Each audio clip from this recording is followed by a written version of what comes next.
I'm Nathaniel Wilson, 32 years old, living in Seattle with a life I've carefully built from scratch. The peace I enjoy today came after 2 decades of torment from my brother Marcus, whose cruelty knew no bounds. My parents witnessed it all but chose denial, dismissing my pain as childish complaints. I thought I'd finally escaped that nightmare until my phone rang last Saturday. Their voices trembled as they begged me to return home. Marcus needs a kidney transplant, and I'm his only hope. Before I continue my story, drop a comment telling me where you're watching from, and don't forget to hit like and subscribe to hear more stories of family betrayal and redemption. I grew up in a quiet suburban neighborhood in Portland, in a blue house with white trim that looked picture-perfect from the outside. My brother Marcus was 3 years older, and initially, I idolized him the way younger brothers often do. I followed him everywhere, wanting to be just like my cool older brother who seemed to know everything. That innocent admiration didn't last long. The first incident I clearly remember happened when I was 5. Marcus was 8, old enough to know better. I'd received a limited edition action figure for my birthday, Captain Stellar, my absolute favorite superhero. I treasured that toy, kept it on a special shelf in my room. One afternoon I came home from kindergarten to find Captain Stellar dismembered, his arms and legs scattered across my bedroom floor, his head missing completely. When I cried to my parents, Marcus put on his innocent face. "It was probably like that when he left for school," Marcus said, shrugging. "He's always breaking his toys." My mother patted my head. "Now, Nathaniel, you need to be more careful with your things, and it's just a toy, honey. No need for such dramatics." My father barely looked up from his newspaper. "Boys will be boys. You'll learn to toughen up." That night, I found Captain Stellar's head in Marcus's desk drawer. When I confronted him, he grabbed my arm, twisting it until I whimpered. "Tell Mom and Dad, and next time it'll be something worse than your stupid toy," he whispered. I learned quickly that Marcus operated under a different set of rules than normal siblings. This wasn't typical brotherly roughhousing or teasing. There was a calculated cruelty to his actions, and a satisfaction he took in my suffering that frightened me even as a child. As we grew older, Marcus became more sophisticated in his torment. He'd wait until no one was looking to trip me, pinch me, or destroy something I valued. In front of our parents, he was the perfect son, polite, charming, helpful. Behind closed doors, he was my personal nightmare. School should have been a refuge, but Marcus made sure it wasn't. He spread rumors about me, told other kids I wet the bed or had weird habits.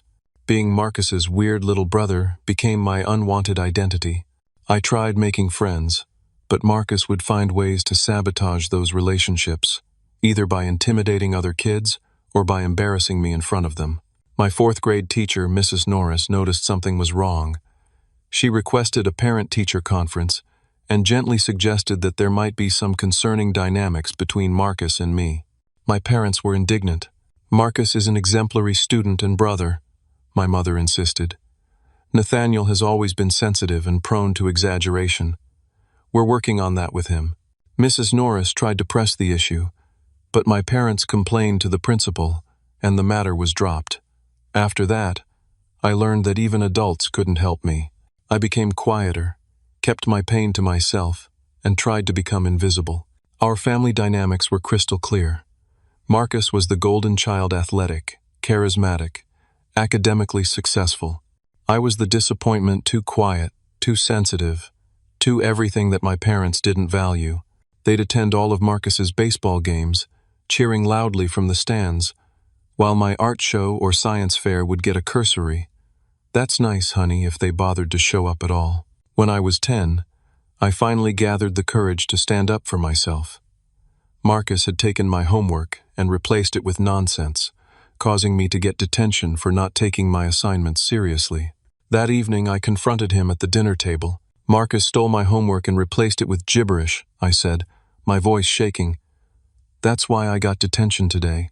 The table fell silent. My father's face darkened. My mother looked embarrassed. "Nathaniel," she scolded, "what a terrible accusation to make against your brother." Marcus put on a hurt expression. "Why would I even do that? I was studying with Jason all afternoon yesterday. You can call his mom if you don't believe me."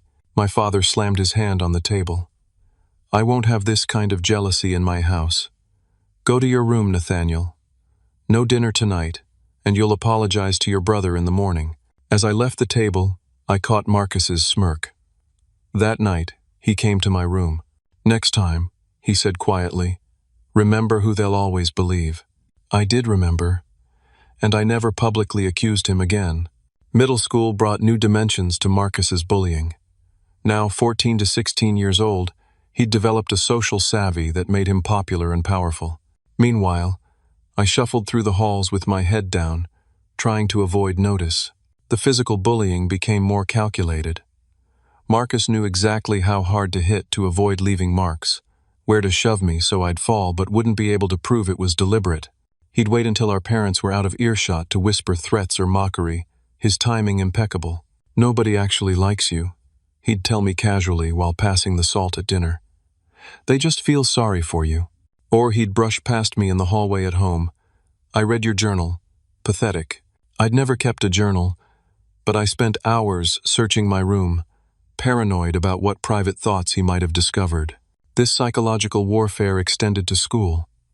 Marcus would tell his friends about embarrassing things I'd allegedly done, fictional bedwetting incidents or bizarre habits.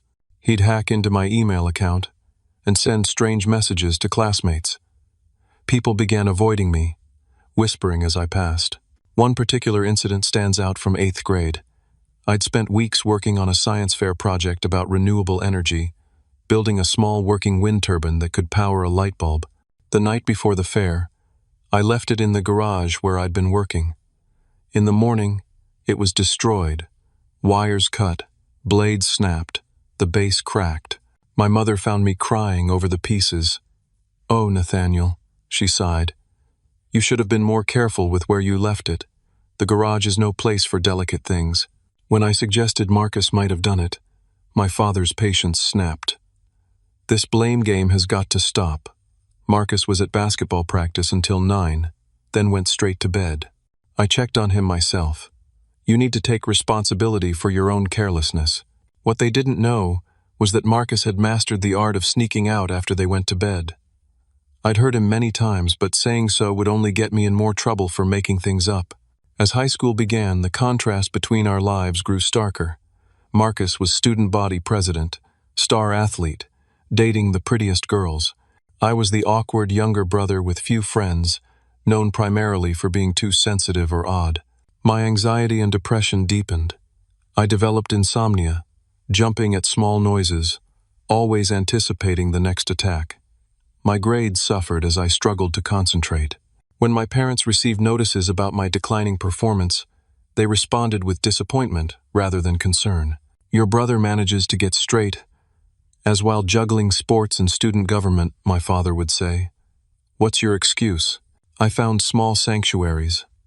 The school library during lunch, computer lab after hours, my bedroom with the door locked. I taught myself programming, finding comfort in the logical world of code, where rules made sense and actions had predictable consequences. Unlike my home life, where the rules constantly shifted to ensure I always lost. In sophomore year, I met Trevor Matthews in computer club.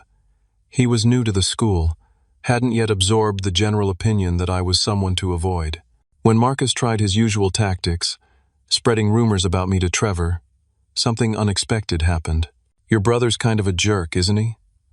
Trevor said one day as we worked on a coding project. I froze, unable to respond. No one had ever acknowledged it before. "My cousin was like that," Trevor continued casually. "Total psycho to me, perfect angel to everyone else. Gaslighting is what my aunt called it, once she finally figured it out." That was the first time I'd heard the term. That night, I looked it up, reading about psychological manipulation and feeling a horrifying recognition. Someone else had experienced this. There was a name for it. I wasn't crazy. Trevor became my one true friend, the only person who believed me without question. With his support, I began to imagine a future beyond my family's house of mirrors. But Marcus noticed this new friendship, this small pocket of happiness. During my junior year, he executed his most devastating attack yet. He threw a party when our parents were out of town, something they'd forbidden but would ultimately forgive their golden boy for. During the party, several students' wallets and phones went missing. 2 days later, the stolen items were found in my locker, along with a small bag of marijuana. The principal called my parents. Marcus played the shocked, disappointed brother. "I just don't understand," he said, shaking his head sadly. "He's been acting weird lately, hanging out with that new kid. Maybe he's a bad influence." I protested my innocence, but the evidence seemed irrefutable. Only Trevor stood by me, pointing out that I'd been at his house studying during the party, that I had no access to the stolen items. But his word against the evidence wasn't enough. I narrowly avoided expulsion, instead serving weeks of detention and falling under intense scrutiny from both school authorities and my increasingly concerned parents. What they called concern, I recognized as surveillance. They began checking my room, monitoring my computer usage, questioning my whereabouts, all while Marcus watched with satisfaction, knowing he'd succeeded in making me a prisoner in my own home. By 17, I barely recognized myself. The outgoing child who once loved school had become a withdrawn teenager who flinched at sudden movements and avoided eye contact. My world had shrunk to navigating the daily minefield of home and school without triggering Marcus's cruelty or my parents' disappointment. Marcus, now 20, had chosen to attend the local community college while living at home. I'd hoped he'd move away for school, giving me some peace in my final high school years, but no such luck. Instead, his presence remained a constant threat, his status in our family undiminished. My parents had started a college fund for me when I was born. Nothing extravagant, but enough to cover part of tuition at a state school. It represented my only hope for escape, the light at the end of my tunnel. I'd begun researching colleges across the country, dreaming of places thousands of miles from Portland, from Marcus, from the toxic environment that was crushing me. One evening in spring of my junior year, I overheard my parents discussing finances in hushed tones. Curious, I lingered in the hallway, out of sight. "The account is completely empty," my father was saying. "How could this happen? Could it be a bank error?" my mother suggested. "I've already called them." The withdrawals were made over several months, all with the correct PIN and ID verification. My blood ran cold. They were talking about my college fund. The next morning, the storm broke. My parents confronted me at breakfast, faces grim. "We need to talk about the money, Nathaniel," my father said. "What money?" I asked, genuinely confused. "Don't play dumb. Your college fund. $17,000 withdrawn over the past 6 months. I stared at them, uncomprehending. "I didn't take any money. I don't even have access to that account." My mother pushed a stack of papers toward me. "Then explain these withdrawals, all made during school hours when you're supposed to be in class. And these," she slid over several absence notices from school showing you've been skipping classes on exactly those days. I felt the room tilting. "I didn't skip those classes. I was there. You can ask my teachers." "We already did," my father interrupted. "They confirmed your absences." Marcus entered the kitchen, concern etched on his face. "What's going on?" My father explained the situation while I sat in stunned silence. Marcus's expression shifted from concern to disappointment. "I didn't want to say anything," he said hesitantly, "but I've noticed some changes in Nathaniel lately. New clothes he couldn't explain. Staying out late with people I don't know." "That's a lie," I shouted. "I haven't bought new clothes in a year, and I'm never out late. You've got me on lockdown since the locker incident." "And there's this," Marcus continued, pulling a small baggie of pills from his pocket. "I found it in his desk drawer when I was looking for a calculator." My parents stared at the pills, then at me, horror and disappointment mingling in their expressions. "They're not mine," I said, my voice breaking. "He's planting evidence, just like with the stolen wallets. Don't you see what he's doing?" But they didn't see. They couldn't or wouldn't recognize the pattern that had defined my entire childhood. My father confiscated my laptop and phone. My mother cried about where they'd gone wrong. I was grounded indefinitely, with talks of counseling for my substance abuse and criminal behavior. Later, alone in my room, I pieced together what must have happened. The absences were falsified, probably through Marcus's connections in the school office. The withdrawals were made using my ID, which had gone mysteriously missing for a week earlier that year before reappearing in my gym locker. Marcus had planned this meticulously, ensuring I'd have no escape route. That night I contemplated ending it all. The future stretched before me, bleak and hopeless. No college fund meant no escape. My parents believed I was a thief and an addict. My life at home was unbearable. What was the point of continuing? I texted Trevor using an old iPod that my parents had forgotten about, connecting to the neighbor's unsecured Wi-Fi. He came to my window at midnight, and we talked until dawn. He reminded me that I only needed to endure one more year before legally being able to leave. He helped me see that there were options beyond my parents' financial support. Apply for scholarships, he urged. You're smart enough, and student loans exist for a reason. With Trevor's support, I developed a new escape plan. I began applying for every scholarship I could find, writing essays late at night after my parents were asleep. I took on a part-time job at a local bookstore, saving every penny in a bank account that Trevor's mom helped me open, using her address for the statements.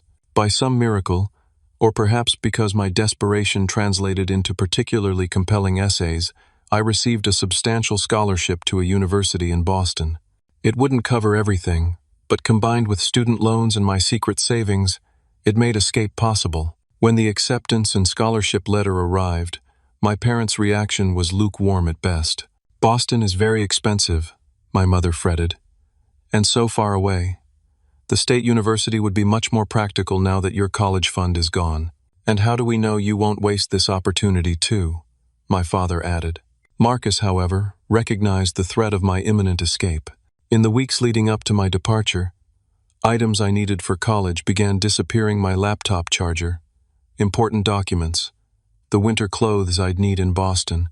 My acceptance letter itself vanished, forcing me to request a replacement copy sent directly to Trevor's house. The morning I left for Boston, my parents gave me stiff, awkward hugs.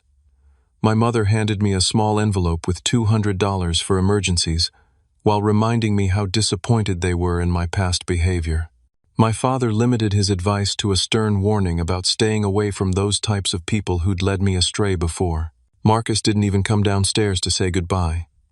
As the taxi pulled away, I looked back at my childhood home and saw him watching from his bedroom window, his expression unreadable. I didn't know it then, but it would be 5 years before I voluntarily spoke to any of them again. Arriving in Boston felt like landing on another planet. For the first time in my life, no one knew me as Marcus's weird brother or the Wilson boy with problems. I could be anyone, or more importantly, I could be myself, whoever that was. I'd spent so long adapting to survive that I barely knew my own preferences, interests, or personality outside the context of avoiding Marcus's wrath. The transition wasn't smooth. During orientation week, my roommate accidentally slammed a door, and I had a full-blown panic attack, hyperventilating, shaking, convinced I was about to be punished for something. The episode was embarrassing enough that I finally visited the university's counseling center, expecting to be dismissed or misunderstood as I had been my entire life. Instead, I met Dr. Evelyn Carter, a psychologist who specialized in family trauma. In our first session, I revealed only the barest outline of my childhood, testing the waters cautiously. To my shock, she didn't minimize my experiences or suggest I was exaggerating. What you're describing sounds like a classic case of scapegoating within a family system, complicated by sibling abuse, she said matter-of-factly. Your responses, the anxiety, the hypervigilance, the difficulty trusting these are normal adaptations to an abnormal situation. I broke down in her office that day, sobbing with the simple relief of being believed. Over the next 3 years, Dr. Carter helped me understand the dynamics that had shaped my childhood. I learned about narcissistic family systems, about trauma responses, about how the brain adapts to chronic stress and fear. Most importantly, I learned that none of it had been my fault. My contact with my family dwindled to obligatory holiday calls, brief and superficial. I'd answer their questions about classes with minimal detail, deflect their complaints about how seldom I called, and end the conversation as quickly as possible. Marcus occasionally tried to bait me during these calls, making subtle digs designed to provoke a reaction, but I'd learned to disengage. "Sounds like college has made you even more sensitive," he commented during one Christmas call. "Can't even take a joke anymore." I simply responded, "I need to go study now. Goodbye," and hung up, my heart racing but my voice steady. Each semester, each year that passed, I grew stronger. I discovered I had a talent for computer science, particularly software engineering. I made friends slowly, cautiously at first, always expecting betrayal, but gradually learning to open up. I joined clubs, tried new activities, discovered I enjoyed rock climbing and photography. After graduation, I received multiple job offers. I chose a tech firm in Seattle, partly for the career opportunity and partly for the additional 3,000 miles it would put between me and Portland. The company offered relocation assistance, and within a month of finishing my degree, I was settled in a small but modern apartment in a city where it rained almost as much as my childhood home, but where the air somehow felt clearer. My career flourished. I moved from entry-level programming to senior developer within 3 years, earned a reputation for solving complex problems and working well with clients. For the first time, I received recognition for my abilities rather than comparison to a golden child sibling. It was at a company event that I met Stephanie Ross, a UX designer with a laugh that made me want to hear it again, and a directness that was both terrifying and refreshing.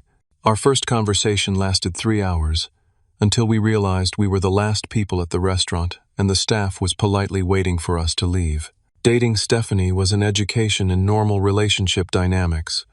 She expressed her needs clearly, instead of through manipulation. She didn't punish me for small mistakes or use my vulnerabilities against me. When we disagreed, we talked through the issue rather than her keeping score for later retaliation.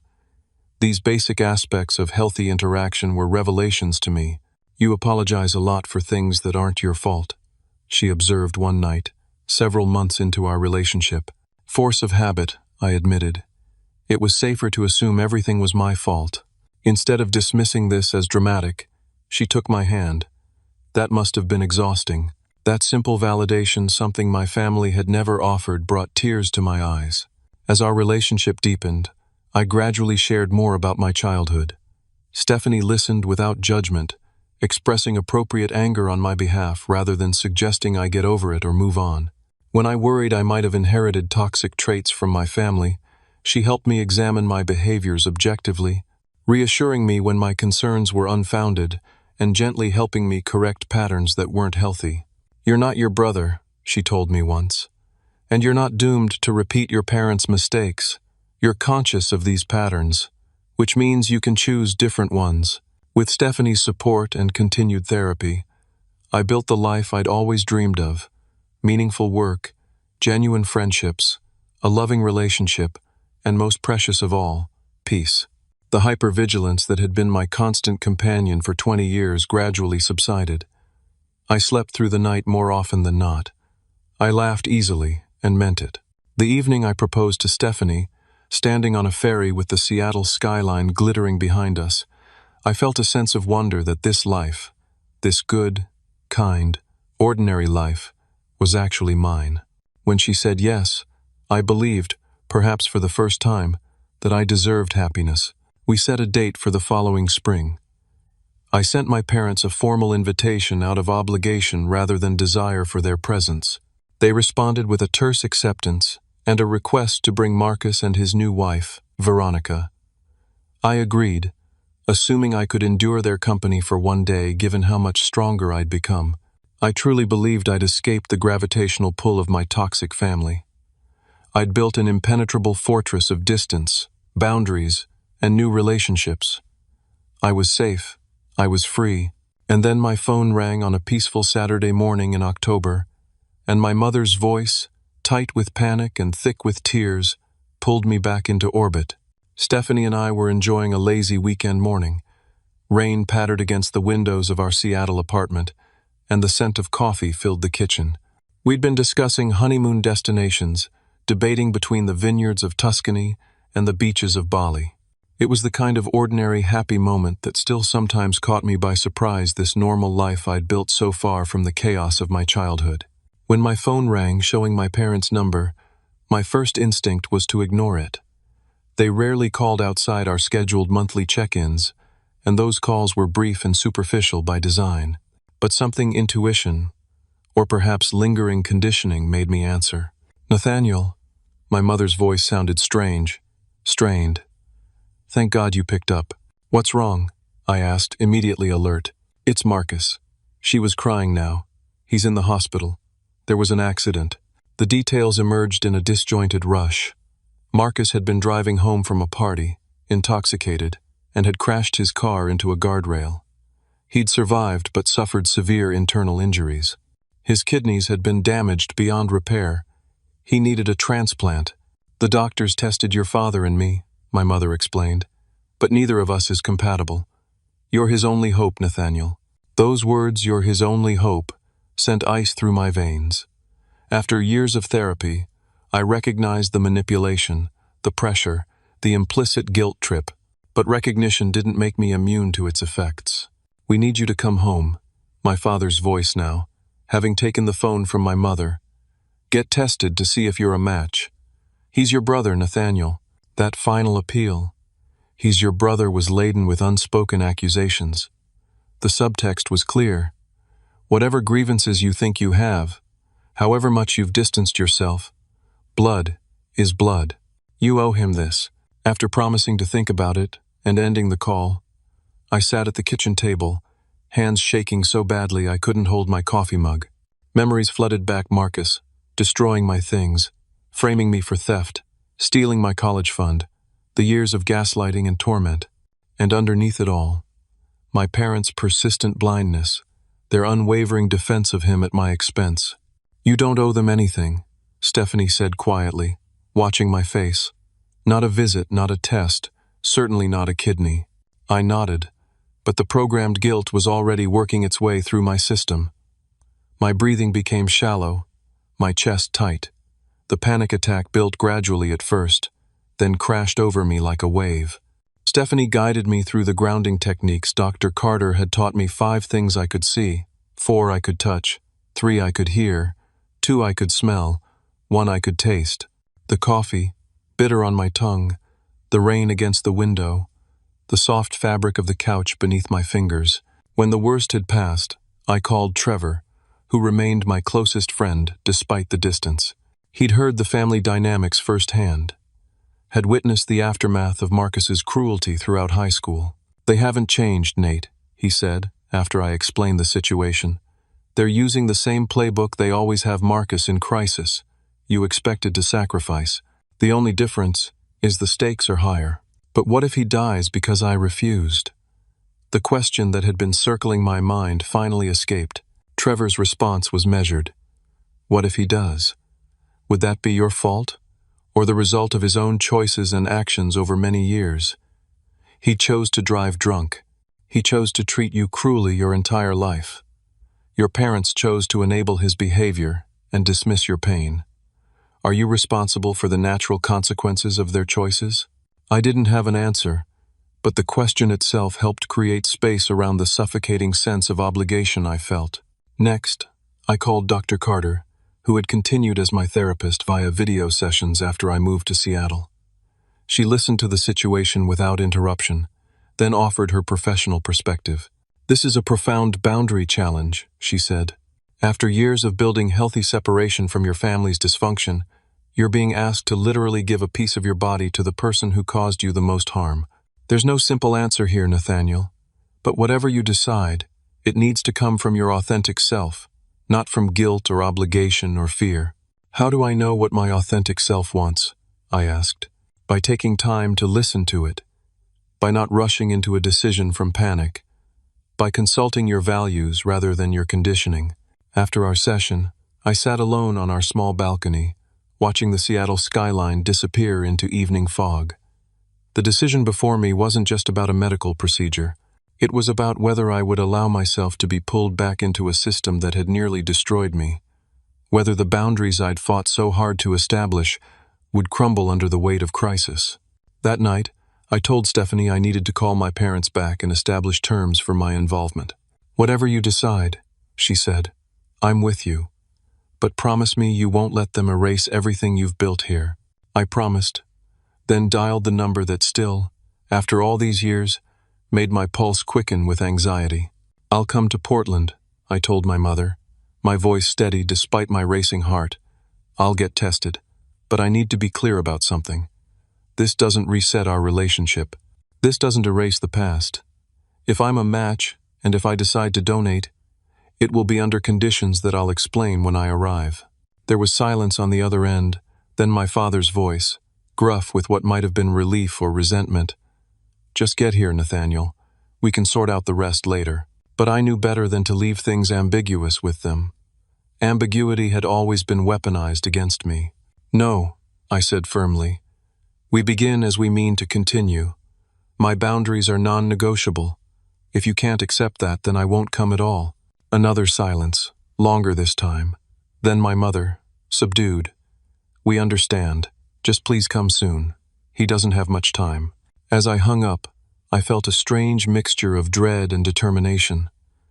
I was returning to the scene of my childhood trauma, but I was no longer the defenseless child they remembered. I was a man with resources, with support, with hard-won awareness of the dynamics that had shaped me. I was walking back into the lion's den, but this time, I wasn't unarmed. The flight to Portland was turbulent, matching my internal state.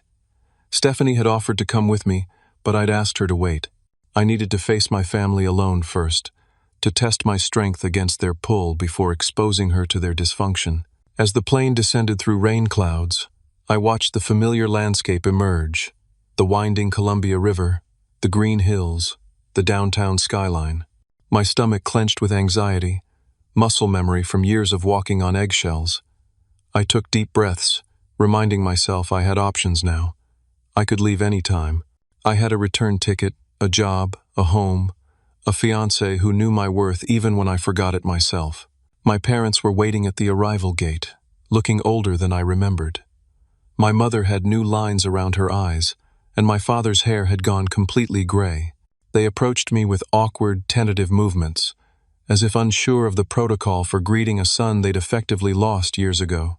My mother reached for a hug, which I allowed but didn't fully return. My father shook my hand formally, then patted my shoulder in a stilted gesture of affection. "You look well," my mother said, her eyes moving over me assessingly. "Seattle must agree with you." "It does," I replied simply. The drive to the hospital was filled with their careful small-talk comments about the weather, questions about my flight, observations about changes to the city since I'd left. They pointedly avoided any mention of Marcus's condition or the reason for my visit, as if we were on an ordinary family outing rather than a medical emergency. This superficiality was their specialty, skating over the surface of things, never acknowledging the churning depths below. In the past, I'd participated in this charade, desperate for any semblance of normalcy. Now I recognized it as another form of denial, and I refused to play along. "Tell me more about Marcus's condition," I said, interrupting my mother's monologue about a new shopping center. "What exactly happened? What's the prognosis?" My parents exchanged glances in the front seat. My father cleared his throat. "He was coming home from a work event," he began. "Mom said it was a party," I corrected, another glance between them. "Yes, well, a work party. His company had a celebration for making quarterly targets. Marcus had a few drinks, then tried to drive home. He crashed into a guardrail on the Morrison Bridge. He was lucky to survive," my mother added. "The car was totaled. His kidneys were severely damaged from the impact. The doctors tried dialysis, but there were complications.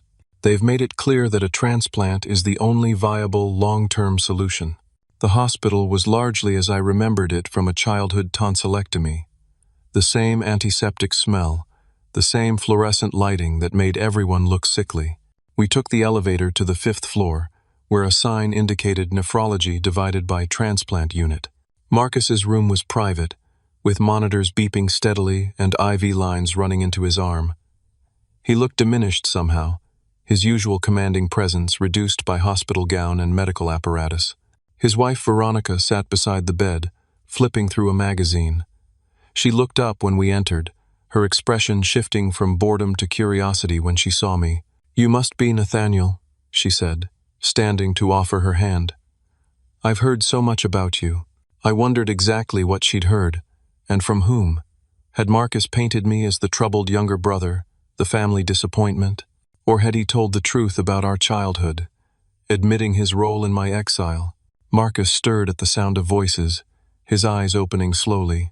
When they focused on me, a complex series of emotions crossed his face: surprise, relief, and something that might have been shame before it was quickly suppressed. "You came," he said, his voice raspy. "I'm here to get tested," I clarified. "That's all I've agreed to for now." My parents made nervous, fluttering movements, my mother straightening Marcus's blankets, my father checking his watch and mentioning something about finding the doctor. When they left the room, ostensibly to speak with the medical team, an uncomfortable silence fell. Veronica looked between Marcus and me, then sighed. "I'll get some coffee," she said, but paused at the door. "For what it's worth, Nathaniel, he's not the same person you grew up with." After she left, I stood at the foot of Marcus's bed, maintaining distance both physical and emotional. "Veronica seems nice," I said neutrally. Marcus nodded. "We met 3 years ago, got married last spring. I received the invitation. I didn't mention that I'd thrown it away without responding. I didn't expect you to come." He looked at his hands, where an IV needle was taped. "To the wedding, or now?" Before I could respond, Veronica returned, but not with coffee. Her expression was strained. "Can I speak with you outside?" she asked me. In the hallway, she paced a few steps, then stopped, facing me directly. "I should be honest with you," she said. "Marcus isn't as changed as everyone pretends. Your parents paint this picture of him as the perfect son who made one mistake driving home. The reality is," she hesitated, "he's been drinking heavily for years. I've threatened divorce twice over it. This accident wasn't some isolated incident. It was the inevitable conclusion to a pattern." I studied her, trying to determine her motivation for sharing this. "Why tell me this now?" I asked. She laughed, a short, bitter sound. "Because I'm tired of the lies. Because you're considering giving up a kidney for him, and you should know what you're really saving. And because," she looked away, "because he's done to me some of what I suspect he did to you growing up. The manipulation, the gaslighting, the cruel comments disguised as jokes. We don't have children yet, thank God, but I've seen how he is with my sister's kids. It scares me." Her words hit me like physical blows. I'd assumed hoped that Marcus's cruelty had been confined to me, that it was a bizarre dynamic specific to our sibling relationship. Learning that he'd continued the pattern with Veronica confirmed my worst fears. He wasn't going to change. Ever. Before I could process this fully, a doctor approached Dr. Alexander Hayes according to his ID badge. He introduced himself and suggested we move to a consultation room to discuss the testing procedure. Once we were seated, with my parents joining us, Dr. Hayes explained the process for determining compatibility and what donation would entail if I matched. The surgery, recovery time, potential risks, long-term considerations. He was clinical and thorough, treating it as a medical decision rather than the emotional minefield it actually was. "Do you have any questions?" he asked when he'd finished. "Yes," I said. "What caused Marcus's kidneys to fail so catastrophically? Was it just the accident, or were there underlying factors?" Dr. Hayes glanced at my parents, who tensed visibly. "Patient confidentiality prevents me from sharing details without Marcus's consent. I can say generally that trauma from the accident was the immediate cause, but pre-existing conditions can certainly complicate recovery." I understood what he wasn't saying. The years of heavy drinking Veronica had mentioned had already damaged Marcus's organs. The accident had merely delivered the final blow to an already compromised system. After the consultation, my parents suggested we get lunch in the hospital cafeteria. As we sat with unappetizing sandwiches and weak coffee, I decided it was time to address the elephant in the room. "I need to be clear about something," I began.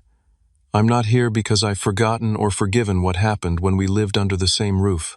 I'm here because, despite everything, I don't want Marcus to die if I can prevent it. But I won't pretend we're a normal family reuniting in a crisis." My mother's face crumpled. "Nathaniel, That was all so long ago. You were children. Siblings fight.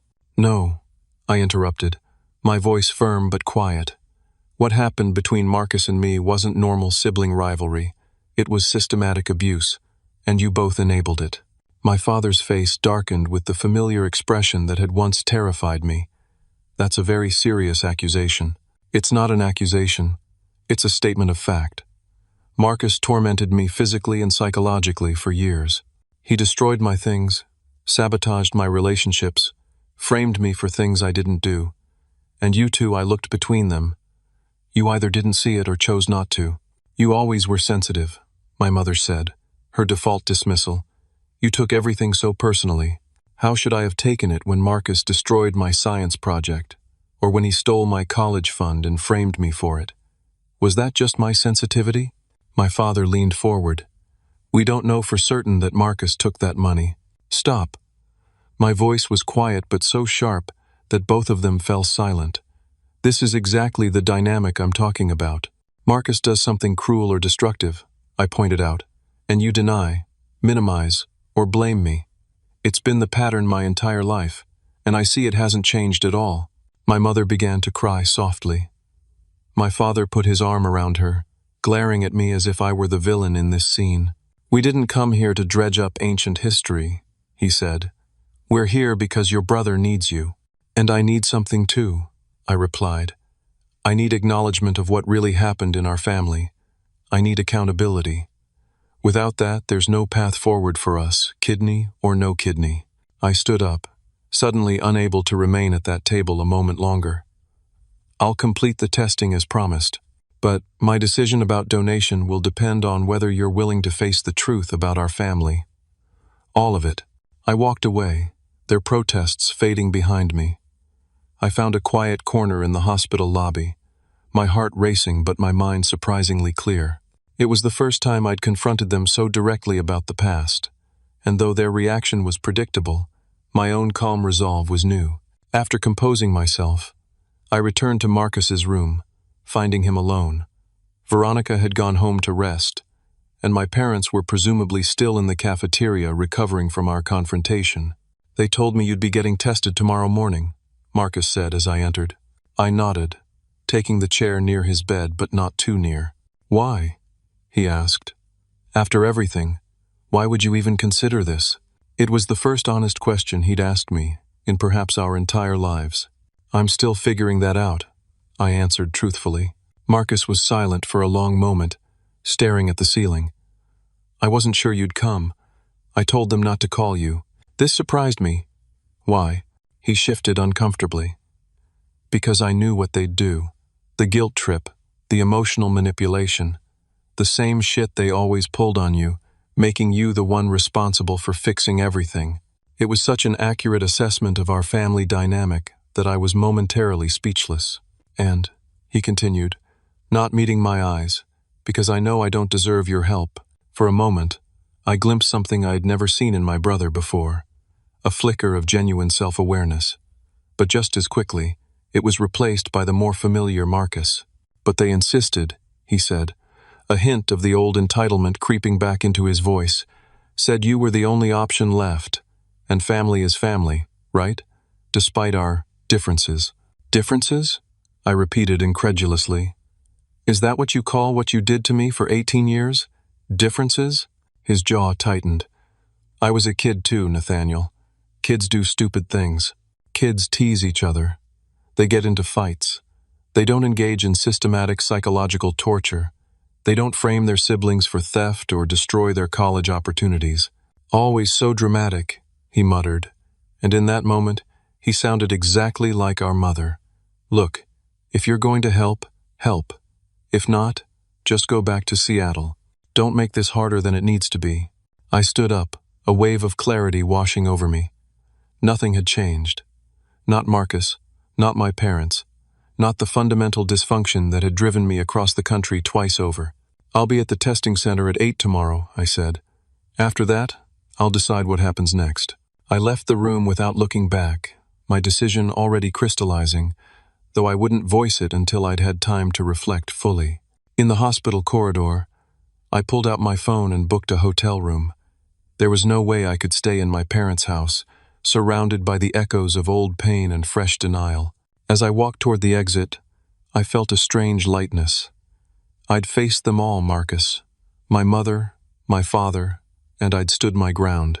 Their power to diminish me, to make me doubt my own reality, had finally, irrevocably broken.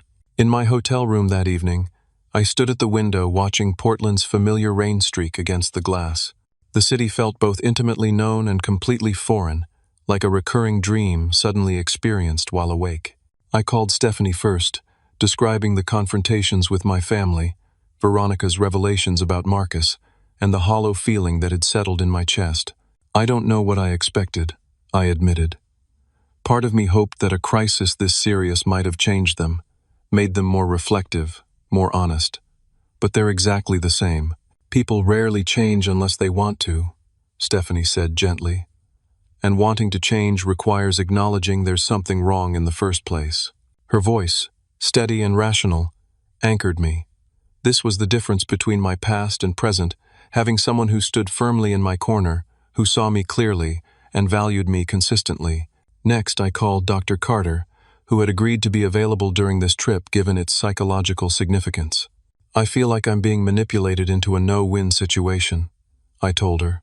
If I donate, I'm sacrificing my physical health for someone who abused me and shows minimal remorse. If I don't, I'm the villain who let his brother die out of spite. Those aren't your only options, Dr. Carter pointed out. There's a middle path here. You can set conditions that protect your well-being while still helping if that's what you ultimately want to do. What kind of conditions? That depends on what you need to feel secure in this interaction. What would make this situation feel less like a sacrifice and more like a choice? I pondered this question throughout the night, making lists, crossing things out, refining my thoughts. By morning, I had clarity. The testing process was straightforward: blood draws, tissue typing, a comprehensive health assessment.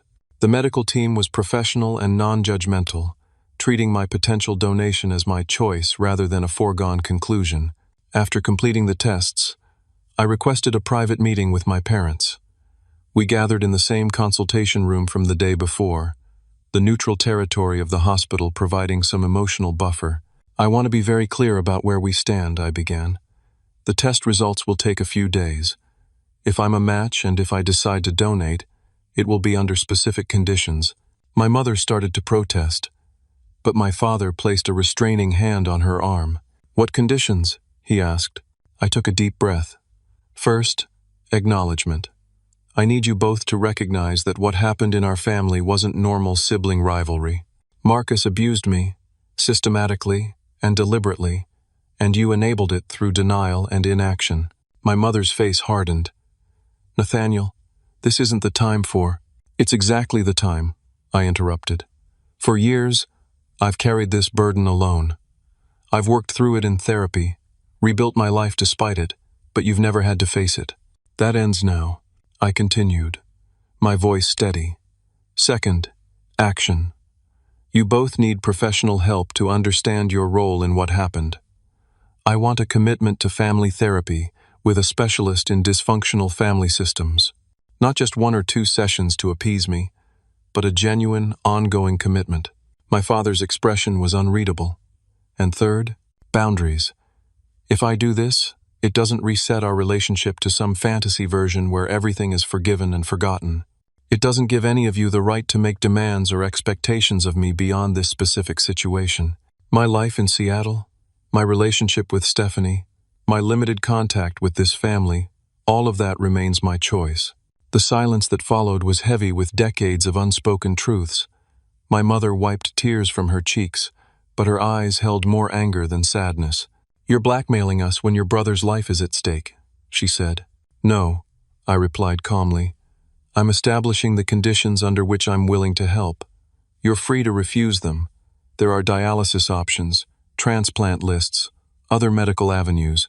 I'm not Marcus's only hope, I'm just his most convenient one. My father, always the pragmatist, asked, and if we agree to these terms, then if I'm a match, I'll donate. But the agreement comes first, not after. I left them to discuss it, knowing they would likely view my conditions as unreasonable or vindictive rather than the necessary protections they were. I returned to my hotel, packed my small suitcase, and prepared for either outcome. Whatever they decided, I would leave Portland tomorrow, returning only if necessary for the surgery. That evening, my phone rang. It was my father.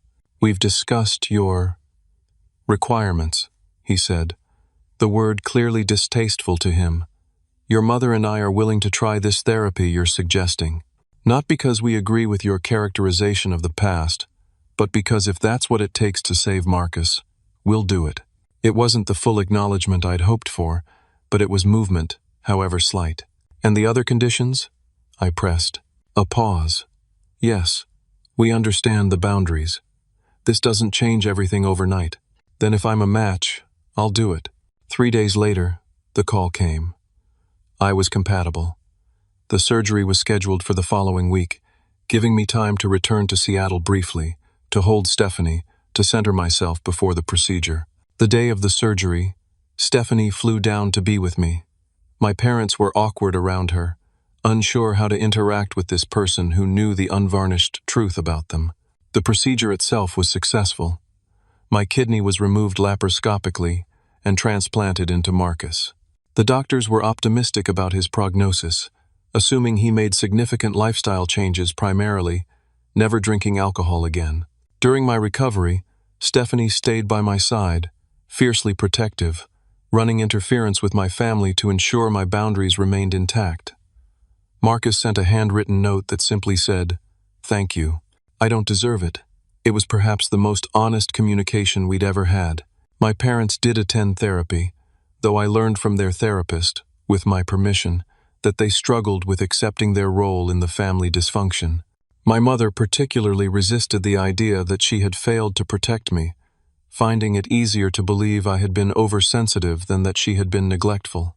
6 months later, back in Seattle and fully recovered, I received an email from Marcus. He was sober, he wrote, attending both individual therapy and Alcoholics Anonymous. Veronica had agreed to try counseling with him.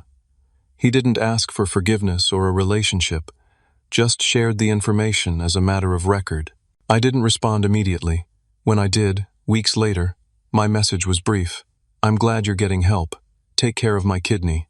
My parents continued to call monthly, our conversations still awkward but with moments of greater authenticity than before. My mother occasionally referenced something from her therapy sessions, indicating she was at least engaging with the process. My father once, to my shock, said, "I think we missed a lot of what was happening between you boys. I'm trying to understand why." It wasn't a full reckoning, but it was a start. Stephanie and I proceeded with our wedding plans, a small ceremony on the Washington coast. I invited my family with clear expectations about their role and behavior. They attended, subdued and careful, clearly trying to navigate the new dynamics between us. During the reception, Marcus approached me, keeping a respectful distance. "Congratulations," he said. "Stephanie seems good for you." "She is," I agreed. "Listen, I know we can't go back. I know too much happened, but I wanted to tell you. I'm sorry. It's not enough, but it's true." It was the closest thing to a genuine apology I'd ever received from him.